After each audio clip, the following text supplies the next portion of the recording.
Hey there, welcome to LSAT Demon Daily. I'm Ben Olson, that's Nathan Fox. We're the founders of LSATdemon.com and our weekly podcast, Thinking LSAT. We have an email here from Max. Hey guys, first, thank you for all the work you do at the Demon. I had a lovely time preparing for and still preparing for retake the LSAT with your program. My question is about your oft repeated advice to apply broadly in your law school applications. My dream is to practice regionally in Philadelphia, but last time I checked, there are 3 law schools in Pennsylvania, and short of going to a top 14, I'm better applying to a regional school where big law offices may recruit in the Philadelphia region. For context, I have a 3.83 GPA and a 165 LSAT, hoping to bring that up into the 170s in September. How do I apply broadly if those are my goals? Max. Hmm. We get this question a lot, this idea of like, oh, these are the schools I want to go to, or this is the school I want to go to. And it still benefits you to apply broadly for several reasons. One, the schools do not need to know, nor should they know, that your plan is to go to their school and no other school, or a short list of 3 schools and no other school. So you apply broadly to see what your value is and to signal to the schools that you're willing to go somewhere else, even if you're not. But I think more importantly is that you apply broadly to just see what's out there because you're operating under the false assumption that what you want now is going to be what you want 6 months from now, a year from now. Things can change and they can change by applying broadly and then getting wild offers from schools that are in a different location and maybe help you rethink your current assumptions. Couldn't agree more. I want to attack it from a different angle. Philly's 2 hours from New York City. What do you mean there's 3 law schools in Pennsylvania? Sure, but there's more than that in New York City alone. Mm-hmm. And it's a 2 hour drive, it's 2 hours by train. Why can't you go to law school in New York? Or probably a lot of other places on the Eastern Seaboard. How Mm-hmm. far is it from Philly to DC? It's about 2 hours, maybe. Yeah, There's a maybe two, half a maybe dozen law three. schools Yeah. in DC.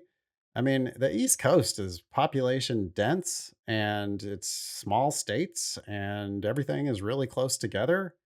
Speaking as a native Californian, I mean, Mm-hmm. you you got all kind Philly is like really close to all kinds of law schools. So there might be 3 in the state of Pennsylvania that you can apply to. You should probably apply to all of those. But I definitely think you should apply to the schools in the city. Like there's plenty of people from New York who go to Penn, but Mm-hmm. there's also people from Philadelphia who go to law school in New York City.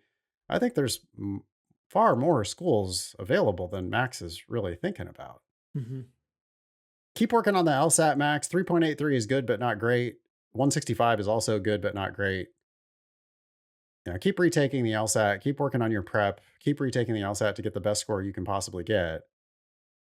If your dream is to practice regionally, then I think you should definitely not pay for law school. But that doesn't mean that you shouldn't apply to NYU.